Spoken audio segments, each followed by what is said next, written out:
ये देखिए बहुत ही सुंदर पुरस्कार आया है बाबूजी की ओर से। 51 रुपया पुरस्कार है। चरण में कोट कोट नमन उपस्थित जन समूह के से प्रणाम। अरे हमारा के देख के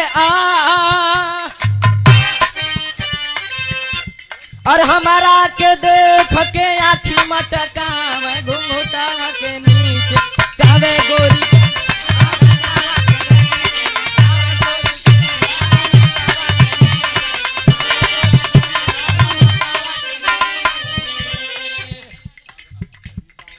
साधना यादव। ये देखिए बच्ची की ओर से 51 रुपया पुरस्कार है। बच्ची को बहुत बहुत आशीर्वाद।